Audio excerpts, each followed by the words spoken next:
Vampire fish are a bit mysterious. Little research has gone into the study of vampire fish, but we'll give the rundown of what we were able to dig up. Vampire fish get their name from their fearsome smile. Sometimes they're called dogtooth fish, but because there are tunas with the same name, we'll stick with vampire fish. There are somewhere around 10 living species of vampire fish. They live in rivers, lakes, streams, and floodplains of South America, with their greatest concentrations occurring in the Amazon and Orinoco river basins. Young vampire fish are typically associated with water edges and floodplains. Here, they'll remain hidden among aquatic vegetation as they develop their skills as predators. Adults spend most of their time in the middle of waterways, preferring fast-moving, crystal-clear water. They'll also take advantage of rest areas behind large rocks and downed trees in flowing systems. It's believed that vampire fish prefer clear water because they depend on vision to catch and find prey.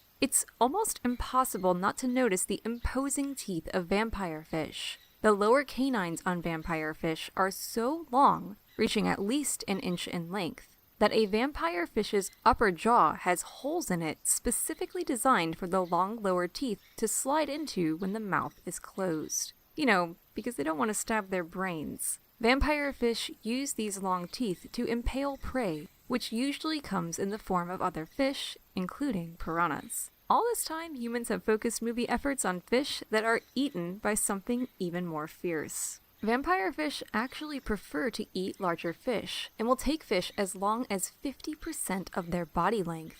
Vampire fish themselves range from 7.5 inches to more than 2 feet depending on the species, which means their prey can be more than a foot long. To hunt, a vampire fish will get below a prey item and dart through the water towards the surface, spearing the prey as it goes. Vampire fish prey is typically consumed whole and head first. Vampire fish may live in small groups, and they migrate to floodplains in order to breed. Breeding occurs when the rainy season is at its height, and is most common between the months of October and March. Vampire fish are likely broadcast spawners, and they aren't known to take care of their young. In captivity, they're notorious for having short lifespans that may be as fleeting as 2 years or fewer.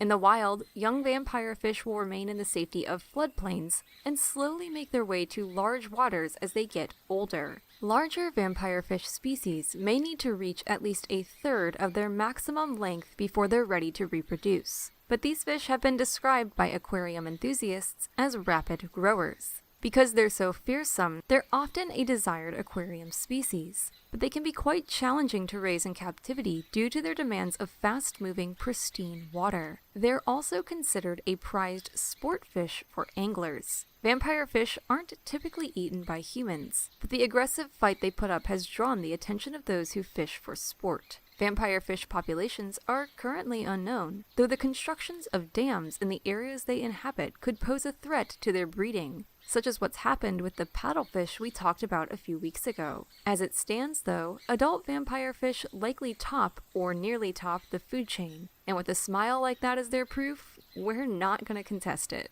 For more facts on vampire fish, check out the links in the description. Give a thumbs up if you learned something new today, and thank you for watching Animal Fact Files.